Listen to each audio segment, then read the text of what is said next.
근데 종려주일은 사실 되게 복합적인 날이죠. 대단히 환영스러운 날이긴 하지만 이날로부터 시작해서 뭐가 시작됩니까? 예수님의 고난이 시작되는 날입니다. 마지막 한 주를 시작하는 날이죠. 그래서 이날을 오늘 우리가 종려주일로 지키지만 종려주일이면서 저희가 사순절 동안 쭉 묵상하고 기도해 왔던 것들을 정리하고 마지막 주님의 일주일을 같이 저희가 따라가는 것에 시작되는 날입니다. 그래서 오늘 주님의 날 어떤 말씀으로 저희가 사순절 6주 동안 묵상했던 것들을 정리할 수 있을까?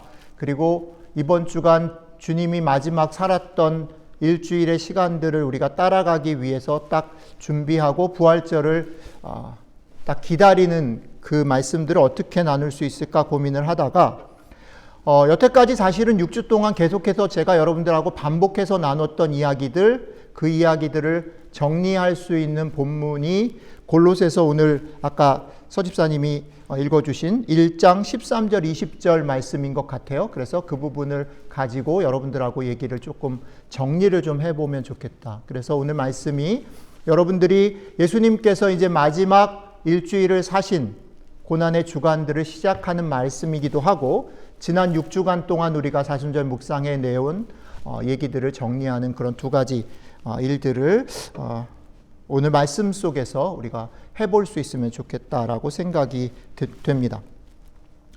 오늘 골로새서 1장 13절, 20절, 사실은 20절 뒷부분에 이제 제가 오늘 4가지 얘기를 할 건데 13절부터 20절은 앞에 3가지 얘기를 좀 다루고 있고요. 20절 뒤쪽에 오늘 너무 길어서 본문을 뺐는데 맨 마지막에 이제 바울이 자기 얘기를 하나 더 합니다. 그래서 오늘 제가 여러분들하고 4가지 얘기를 정리를 좀 할 거예요. 그래서 이 4가지 얘기가 여태까지 우리가 6주 동안 묵상해 왔던 얘기들의 정돈이다라고 생각을 좀 해주시면 좋겠습니다. 그래서 먼저 이 4가지가 뭔가라는 거를 먼저 간단하게 먼저 말씀을 드리고 하나하나 좀 짚어 내려가 보도록 할게요. 4가지의 첫 번째는 뭐냐면 예수님께서 이 땅 가운데 오셔서 사시고 죽으시고 다시 부활하신 사건에 대한 설명인데 그게 어떤 의미인가를 설명하는 건데 첫 번째는 바울이 골로새서에서 그 의미를 첫 번째는 뭐라고 정리하냐면 예수님께서 하신 일은 구원의 사건이다 라고 얘기합니다. 기억해 보십시오. 1번 예수님이 하신 일은 예수님이 이루신 일은 구원의 사건이다 라는 겁니다. 첫 번째 얘기입니다.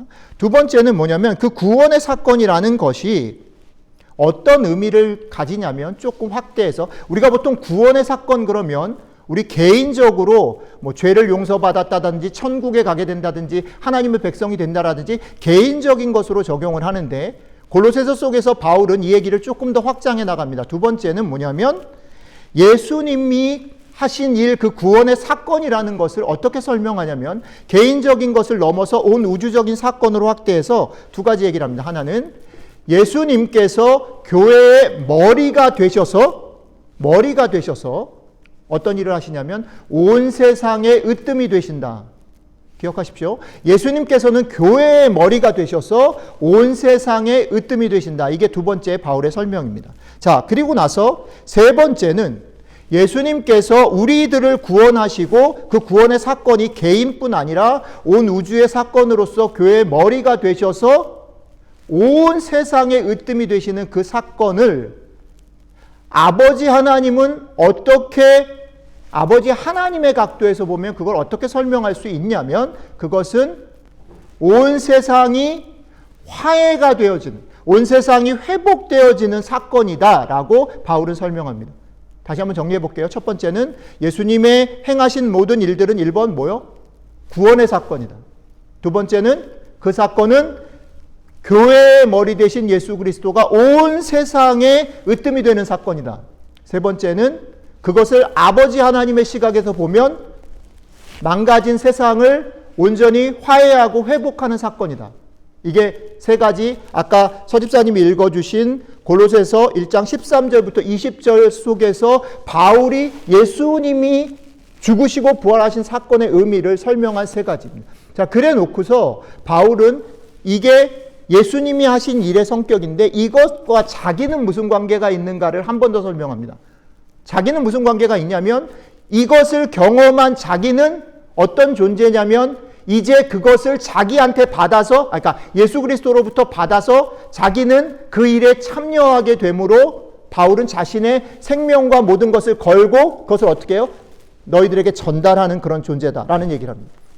정리를 해볼게요. 자, 오늘 이거를 이번 한 주 동안 외우셔야 돼요. 그래야 6주 동안 한 얘기가 정리가 됩니다. 다시요. 1번, 예수님께서 이 땅 가운데 오셔서 죽으시고 부활하신 사건의 의미 첫 번째는요, 그 사건으로 말미암아 여러분들 자신이 어떻게 해요? 구원받았다. 두 번째는 그거는 개인의 사건일 뿐 아니라 온 우주의 사건으로서 예수 그리스도가 교회의 머리가 되셔서 온 세상에 으뜸이 된 사건이다. 그리고 그것을 아버지의 시각에서 보면 어떻게 해요? 온 세상이 망가진 것이 온전히 회복되어지고 화해되는 사건이다. 그리고 마지막으로 그것이 바울에게는 어떻게 적용됩니까? 그 사건을 예수 그리스도로 말미암아 인계받아서 바울은요, 그 일을 계속 후대에 전달해 주는. 그리고 그 전달은 사실은 이제 제가 결론에서 얘기 드리겠지만 우리들에게까지 왔습니다. 이 얘기를 좀 생각을 좀 해보겠습니다. 자, 하나씩 조금만 설명을 조금 더 해보죠. 첫 번째, 제가 예수님께서 하신 일이라는 것은 구원의 사건이다라고 말씀을 드렸습니다. 그것을 바울의 얘기로 읽어드리겠습니다. 바울이 이렇게 말합니다.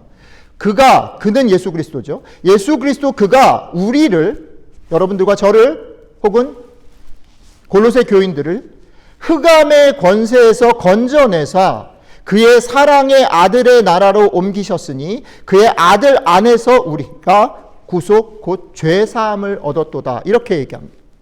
자, 이 말 속에 여러 가지 우리가 잘 알고 있는 단어들이 튀어나오죠. 우리가 잘 알고 있는 구원, 신분의 변화, 죄사함이 예수 그리스도의 죽음과 부활 사건을 통해서 우리에게 주어졌다라고 말합니다. 다시요. 구원, 신분의 변화, 죄사함. 예수님으로 말미암아 우리에게 주어진 구원이라는 것은 그런 면에서 1차적으로 개인적으로 보면 죄사함과 신분과 소속이 바뀌는 것을 말합니다. 바울의 말로 얘기를 하면 흑암과 사망의 권세에서 건져내서 사랑의 아들의 나라로 소속이 바뀌는 것, 신분이 바뀌는 것입니다. 그리고 죄사함을 얻는 것이죠. 자, 그런데 이것이 우리가 너무 교회 안에서 익숙하게 들었던 것이라 예수님이 우리를 위해서 대신 죽으심으로 그걸 내가 믿으면 나는 죄를 용서받아, 그리고 나는 하나님의 백성이 돼, 나는 천국에 갈 수 있어 라고 우리가 사실은 계속 이해해 왔는데, 그 말은 어떤 면에서는 대단히 신앙적이고 종교적이고 선언적인 것에 불과할 때가 되게 많다라는 거예요. 그래서 저는 여러분들에게 오늘 이 말씀, 신분의 변화와 죄를 용서받은 이 사건을 이렇게 읽어냈으면 좋겠다라고 여러분들에게 제안을 하는 것입니다. 우리가 지난 6주 동안 묵상을 해오면서 우리가 신분이 바뀐 것, 구원을 받은 것을 어떤 식으로 설명을 했냐면 이렇게 설명을 했습니다. 그것은 예수 그리스도로 말미암아 이 땅 가운데 망가진 세상을 다시 화해시키는 일이다. 그 망가진 세상이 화해된 것을 지난주에 우리가 5번째 주 묵상할 때 뭐라고 얘기를 했냐면, 개인적으로 적용되어질 때에 예수 그리스도로 말미암아 우리가 다시 회복되어진 존재로서 우리는 개인적으로 우리가 어떤 존재라는 것을 알 수 있다라고 얘기했습니까? 우리는 어떤 존재입니까? 여러분들은 대단히 소중한 존재, 여러분들은 대단히 아름다운 존재, 여러분들은 대단히 특별한 존재이고 세상과는 다른 존재다라고 얘기를 했습니다. 기억하시죠? 이 부분들을 정확하게 기억을 해주셔야 됩니다. 분명히 구원의 사건이라는 것은 우리의 신분의 변화와 죄의 용서의 사건이지만 그것이 선언적인 것일 뿐 아니라 실제로 우리들의 삶에서 경험되어져야 하는 것이다라고 말할 때 그게 어떤 내용을 담고 있는가, 내가 구원을 받았다라고 하는 것 때문에 내가 어느 방향으로 가야 되는가, 내 삶을 어디로 맞춰서 살아야 되는가를 묵상하고 짚어내고 그것들을 알지 않으면 우리의 기도와 확신과 구원의 감격이라는 것은 어떤 면에서는 대단히 종교적이고 대단히 교회 안에 갖출 선언적인 것에 불과해 버릴 수 있다는 겁니다. 그러지 않아야 된다는 거죠. 우리가 예배 가운데, 찬양 가운데, 말씀을 묵상하는 가운데 예수 그리스도로 말미암아 회복되었다, 예수 그리스도로 말미암아 신분이 바뀌었다라는 것을 알았다면 우리들의 삶에서 내가 얼마나 소중한지, 내가 얼마나 아름다운지, 내가 얼마나 하나님 앞에 귀한지, 내가 얼마나 세상과 다른지를 실감하면서 살아가야 한다라는 거죠. 예수 그리스도의 은혜로 말미암아 하나님이 주시는 일용할 양식으로 말미암아 우리들의 삶에서 실제로는 낙심하고 실제로는 실패하고 실제로는 사실 어둡고 사실은 자신 없는 시간이 많다 할지라도 그 속에서 좌절하고 포기하지 말고 여전히 나는 하나님의 눈에 예수 그리스도로 말미암아 귀한 존재다. 나는 하나님으로 말미암아 예수 그리스도로 말미암아 아름다운 존재다. 나는 소중한 존재다. 나는 세상과 다른 존재다라는 것들을 아침마다 상기하고 주의 은혜 앞에서 다시 한번 그 힘을 얻어서 그 힘으로 살아내야 된다라는 거죠. 우리가 그것들을 실제 삶에서 살아내지 못한다면 우리가 구원받았다라는 말은 대단히 무기력해진다라는 거죠. 예수님께서 하신 일이 구원의 사건이다라고 말할 때 여러분들의 삶 가운데 지난 우리가 사순절 묵상 속에 예수 그리스도로 말미암아 우리가 얼마나 귀하고 아름답고 다른 존재인지들을 다시 한번 여러분들이 깨닫고 그 실제적인 감격과 기쁨과 축복을 누리시는 여러분들이 되시기를 축복드립니다. 이게 첫 번째 바울이 얘기하려고 하는 예수님의 사건은 구원 사건이다라는 말입니다. 자, 두 번째로 넘어가 보면 그것이 개인적으로는 우리가 우리가 어떤 존재인지를 확인하고 그것들을 누리며 살아가는 구원 사건이에요.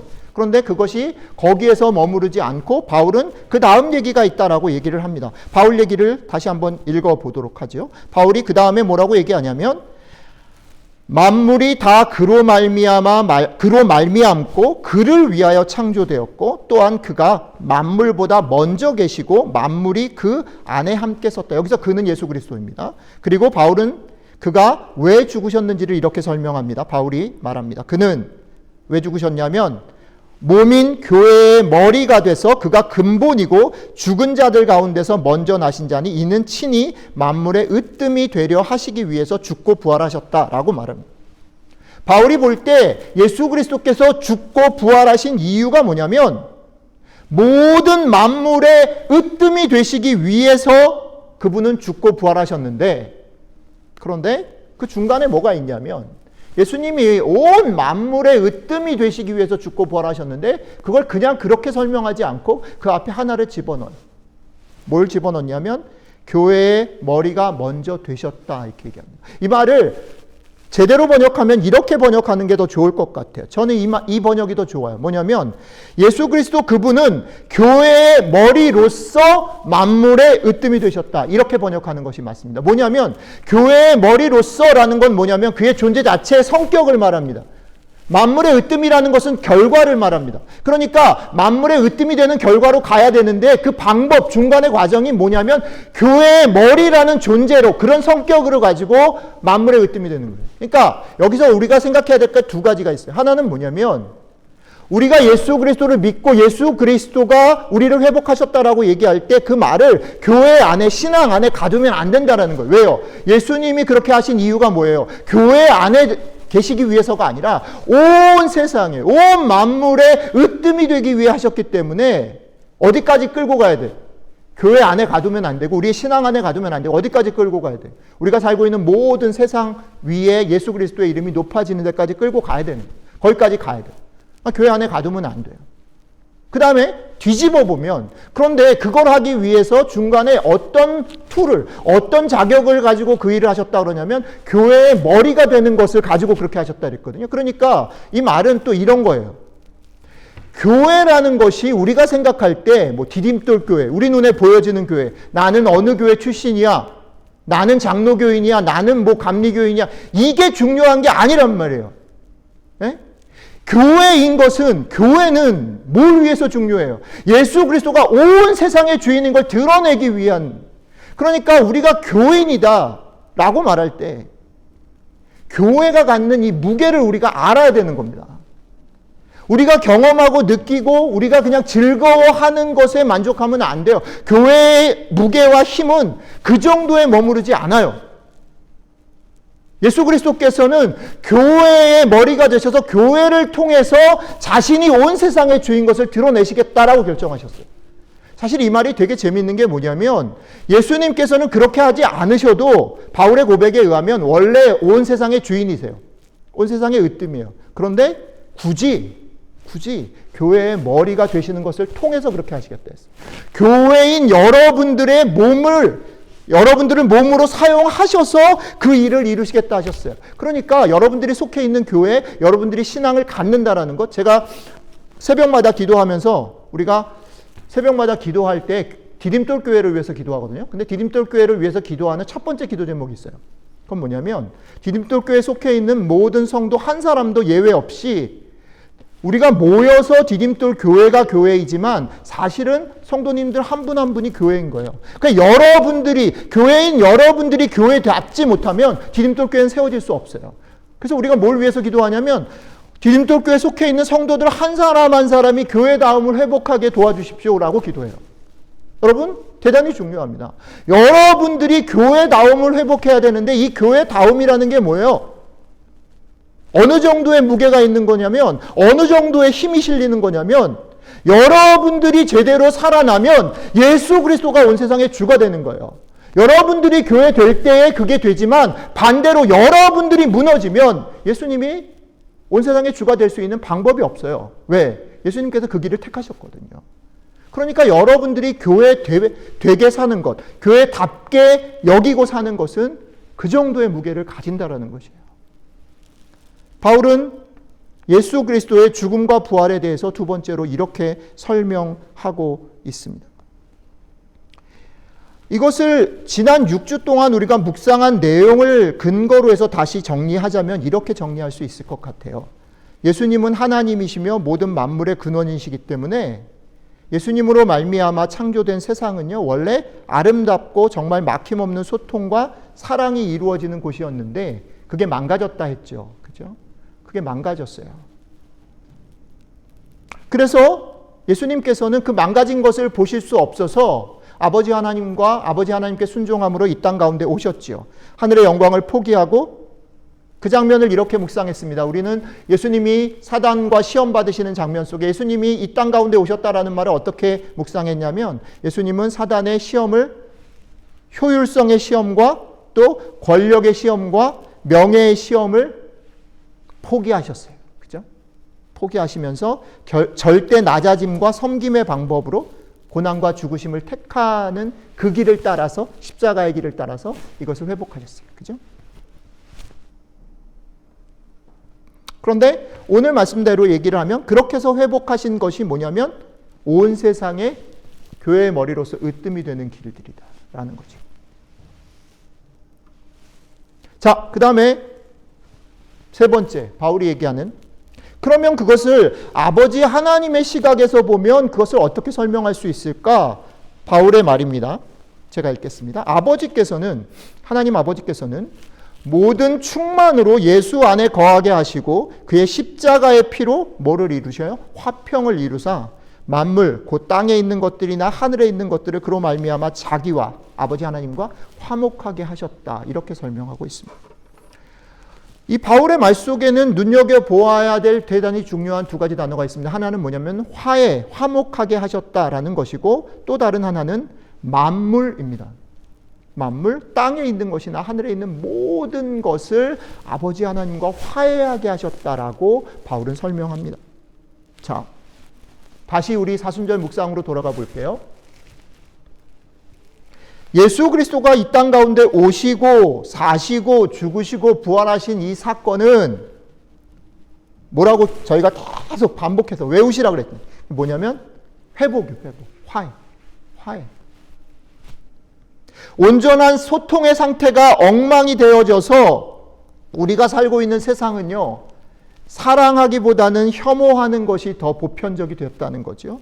더불어 살도록 만들어놨는데 우리는 경쟁하는 게 더 익숙해졌다라는 거죠. 삶에 놓인 모든 일들을 누리고 즐기라고 하셨는데 우리는 늘 두려워하고 쫓기면서 살아요. 그렇죠? 그런데 이것을 그냥 두고 보시지 못하시기 때문에 그분이 오셔서 다시 회복하셨다라는 거죠. 그 회복되었으면 어떻게 살아야 됩니까? 경쟁하지 않고 사랑으로 더불어 같이 살아야죠. 그죠? 우리에게 놓인 삶들을 두려워하기보다는 즐기면서 매일매일 최선을 다하면서 우리로서는 사실 감당하기 어려운 순간에도 우리 하나님께서 그렇게 하신 것을 믿고 궁극적으로 승리할 것을 믿고 포기하지 아니하고 묵묵하게 하루하루를 살아내야 하는 것이죠. 그것이 하늘 아버지께서 예수 그리스도를 통해서 이루신 일이다라고 바울이 우리에게 소개하고 있습니다. 한 가지만 더 말씀을 드리면 그것이 나에게 개인적으로만이 아니라 우리의 가정, 교회, 나라, 온 세상. 왜요? 결국은 이 일이 온 세상에 예수 그리스도가 으뜸이 되게 하는 것이기 때문에. 이 세 가지를 바울은 설명을 했습니다. 애를 써서 설명을 한 후에 오늘 읽지 않았지만 바울이 한 가지 더 말을 보태서 얘기를 합니다. 한 번 더 제가 읽을게요. 바울이 이렇게 말을 합니다.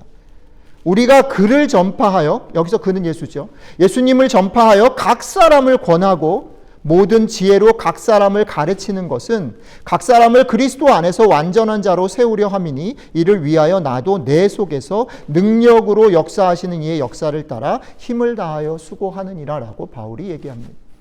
바울이 이 사건들을 접하고 사실은 이 사건이라는 것은 처음 시작은 아마 바울이 다메섹에서 예수님을 만난 거기서부터 시작이 됐을 것 같아요. 바울이 다메섹에서 예수님을 만나고 난 다음에 이 일이 이런 일이구나라고 깨닫고 난 다음에 자신이 어떻게 살았는지를 고백하는 것입니다.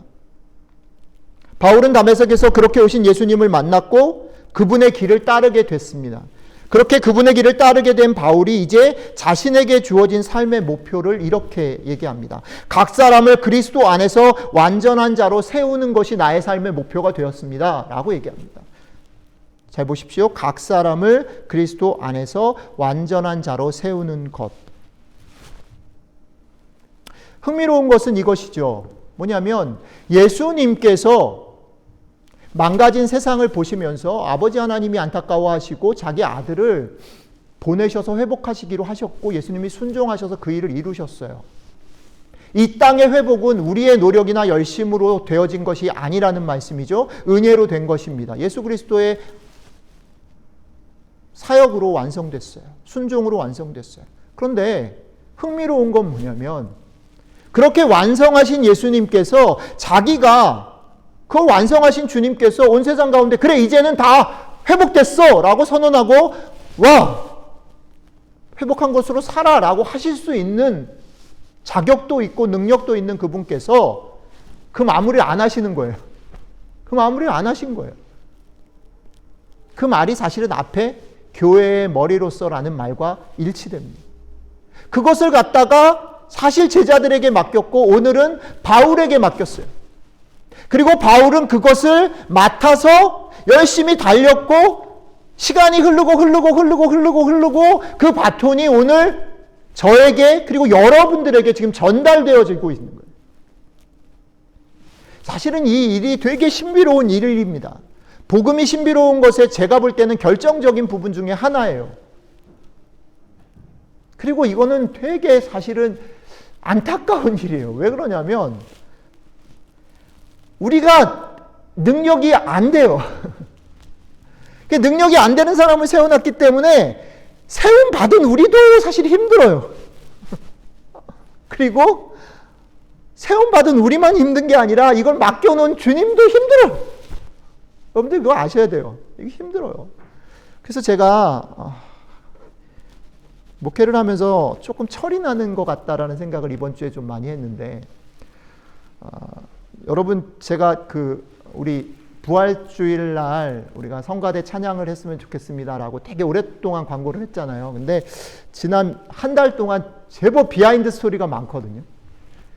갑자기 막 코비드 걸렸다 그래서 연습 못하게 되는 것부터 시작해가지고 갑자기 각 집에 막 어려운 일들이 있어갖고 한번 모여가지고 성가대 연습 한번 하는 게 보통 시간 잡는 게 너무 어려운 거예요. 게다가 처음에 했던 시나리오에서 막 곡도 바꾸고 막 그리고 새로운 노래를 하나 작곡을 해야 될 것 같아갖고 막 집에 계시는 분 막 꼬슬리고 막 협박하고 막 이래가지고 작곡을 새로 하나 하는 것 제가 작곡할 수 있으면 참 좋겠다는 생각을 하면서 노심초사 막 여러 가지 많은 일들이 있었어요. 근데 제가 저를 칭찬을 하나 할게요. 제가 너무 뿌듯했던 게 뭐냐면, 예전 같으면 제가 하고 싶었던 일을 막 밀고 나갔는데 그게 제대로 안 되잖아요. 그러면 되게 속상하고 어쩔 줄 몰라 하거든요, 제가. 근데 이번에 너무너무 감사한 게 뭐냐면 조금 실력이 불었어요. 안 되면 안 되는 거지 뭐. 안 되면 안 되는 거죠. 안 되라고 그러시나 보지 뭐. 그 정도까지는 왔어요. 왜 그 말씀을 드리냐면요. 여러분, 뭘 깨닫게 되냐면, 우리가 신앙생활하면서 착각하는 것 중에 하나가 뭐냐면, 우리 눈에, 우리의 경험에, 우리가 생각할 때 신앙이 괜찮다 아니다라는 기준들이 우리 속에 꽉 있거든요. 요 정도 했으면 하나님도 기뻐하실 것 같고 우리도 만족스럽고 세상 사람들한테 인정받을 수 있는 것들이 있어요. 우리가 알아요. 그게 되냐 안 되냐가 우리한테 너무너무 중요해요. 그런데요, 사실은 하나님은 우리에게 계속 뭐라고 얘기하시냐면, 되나 안 되나 상관없어라고 계속 얘기하시는 거예요. 사실은 신앙이라는 건 뭐냐면 그런 것들을 많이 해내고 그래서 우리가 확신을 가지고 나아가는 게 신앙이 아니고요. 사실은 그렇게 안 됐을 때 우리의 신앙의 힘이 드러나요. 아, 우리가 원래 안 되는 거구나. 안 되는 사람들에게 하나님이 은혜를 주셔서 그렇게 하도록 하셨구나라는 걸 깨닫는 게 사실 신앙이에요. 그러니까 그렇게 되면 어떤 일이 생기냐면요, 안 돼도 낙심해서 포기하지 않고 잘 돼도 폼 잡느라고 실수하지 않아요.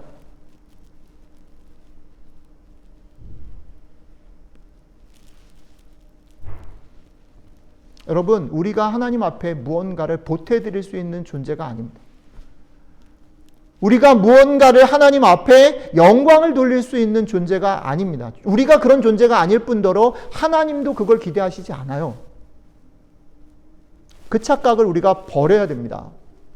하나님이 기대하시는 것은 뭐냐면요, 우리의 삶 가운데 여전히 우리 아빠가 나를 믿어주고 우리 아빠가 나를 칭찬해주고 우리 아빠는 내가 저기까지 갈 거라고 신념을 포기하지 않으시는구나라는 것을 내가 느끼고 감사하고 버틸 수 있는 거가 많아지는 겁니다.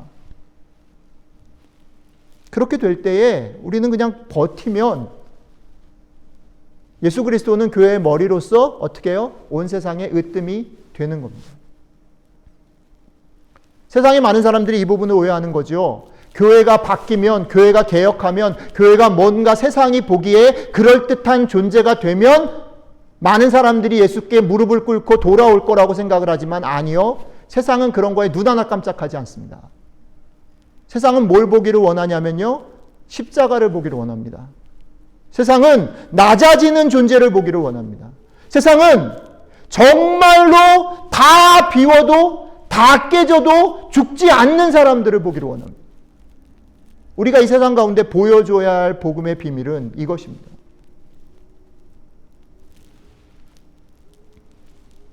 저희가 이번 주 묵상을 마무리하면서 마지막에 시편 126편을 어저께 묵상을 했습니다. 저는 이 시편 126편 너무너무 좋아해요. 이 땅 가운데 교회의 머리 되신 예수 그리스도가 우리를 교회의 몸으로 부르셨다라고 말할 때 우리들의 존재가 어떤 거냐면 시편 126편이 너무너무 잘 보여주는 거예요. 어저께 묵상을 잠깐 돌려서 반복해서 말씀을 드리면 시편 126편에서는 이렇게 얘기하죠. 우리가 그날에 꿈꾸는 것 같았다. 우리가 하나님의 백성이 된 것, 우리가 구원받은 것, 이 땅 가운데 모든 것이 회복이 되는 것은 우리의 수고나 우리의 감각으로 이루어질 수 있는 것 이상의 것이기 때문에 꿈꾸는 것 같았다라고 말합니다. 그것은 은혜입니다. 그런데 그 은혜를 우리가 이 땅 가운데 살아낸다라고 말할 때 126편 맨 마지막에 가면 뭐를 얘기해요? 눈물로 씨를 뿌려라라고 얘기합니다. 눈물로 씨를 뿌려. 하나님께서 어차피 은혜로 주시는 거라면 우리가 눈물로 씨를 뿌리지 않아도 하나님께서 완성하실 수 있어야 돼요. 그리고 있어요. 그런데 그럼에도 불구하고 하나님께서 여러분들 한 사람 한 사람을 부르셨단 말이에요. 눈물로 씨를 뿌리라고.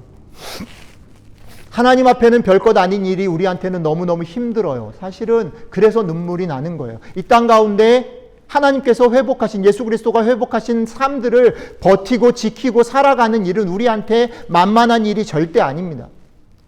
세상 가운데 성공하는 일도 어렵지만 그 성공을 포기하고 그럼에도 불구하고 포기하지 않고 살아갈 수 있는 것은 신앙을 가진 사람, 은혜를 경험한 사람 말고는 할 수 없는 일입니다. 그래서 그것은 눈물로 씨를 뿌리는 일입니다. 눈물로 씨를 뿌리는 이유는 뭡니까? 당장 결과가 눈에 보이지 않기 때문에 눈물이 나는 거지요. 당장 우리가 볼 때는 두렵고, 당장 우리가 볼 때는 실패한 것 같고, 당장 우리가 볼 때는 이것이 어리석어 보이는 것이 맞기 때문에 눈물을 흘릴 수밖에 없는 거예요. 그런데 126편은 이렇게 노래합니다. 눈물로 씨를 뿌리는 자는 어떻게 해요? 기쁨으로 단을 거둘 거다. 기쁨으로 단을 거두는 일은 그냥 바로 일어나지 않아요. 1년 후에 일어납니다. 한참 뒤에 일어납니다. 언제 일어날지 몰라요. 그러나 한 가지 분명한 것은 그날은 온다. 그날은 있다.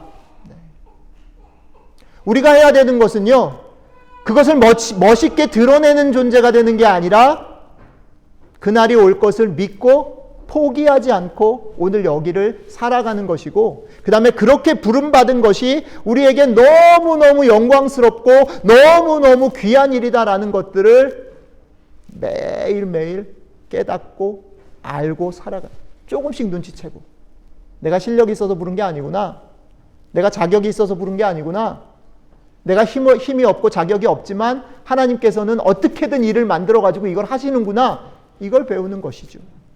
그래서 그 일은 영광스러운 일이고 엄청나게 축복스러운 부르심일 것입니다. 말씀 뵙겠습니다.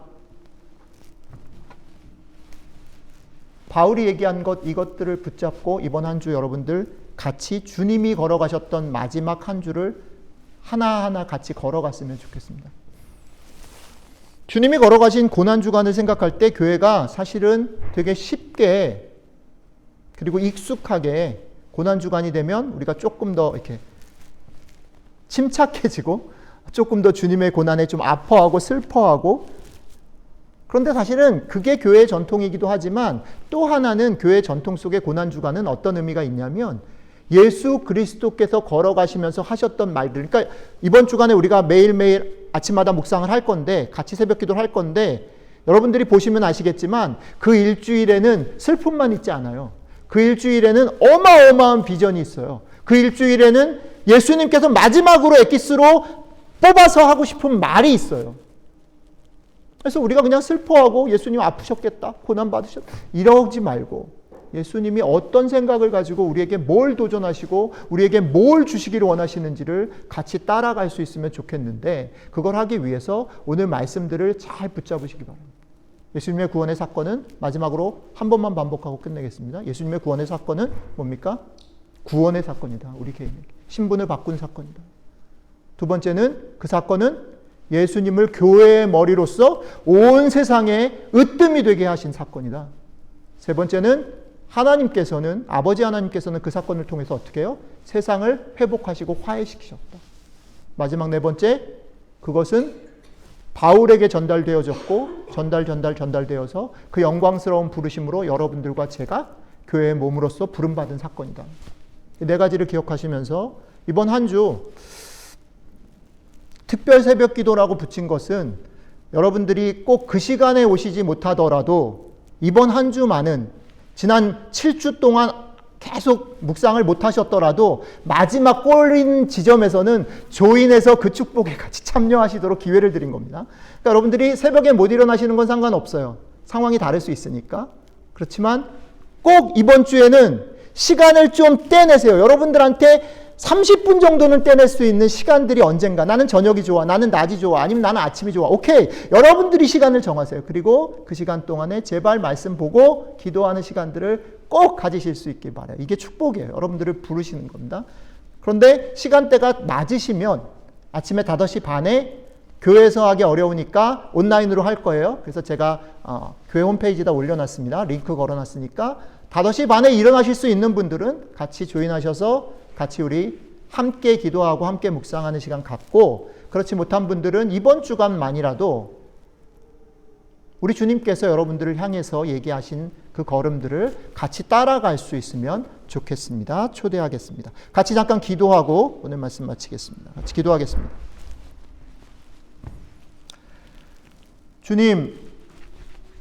주님께서 마지막 한 주를 보내시기 위해서 예루살렘에 입성하신 날입니다. 주님 감사합니다. 지난 6주 동안 주님께서 이 땅에서 오셔서 하신 일들에 대해서, 이루신 일들에 대해서 우리가 여러 가지로 묵상하고 돌아보게 하시고, 오늘 또 말씀을 통해서 그것이 우리에게 구원의 사건이고, 온 우주적으로는 교회의 머리 되신 주님께서 온 세상에 으뜸이 되시게 하시는 사건이고, 아버지 하나님께서는 그것을 통해서 온 세상을 다시 회복하고 화해시킨 사건인 것들을 얘기해 주셔서 고맙습니다. 그리고 그것이 이제 우리의 손에 맡겨져서 우리의 눈물과 우리의 땀으로 완성되기를 우리에게 맡겨주신 복된 사건인 것을 알려주셔서 감사합니다. 이 말씀 우리가 품고 이번 한 주간 주님이 걸어가셨던 마지막 길, 주님이 말씀하셨던 마지막 말씀, 주님이 십자가에 죽으신 일들, 그 의미들을 하루하루 묵상해 나갈 때에 성령님 우리 가운데 함께 하셔서 우리의 눈을 뜨게 하시고 우리의 마음을 열게 하시고 우리의 삶에, 우리의 몸에 참된 축복과 회복을 경험할 수 있도록 함께 해주시면 좋겠습니다. 감사드리며 우리 주 예수 그리스도의 이름으로 기도드렸습니다. 아멘.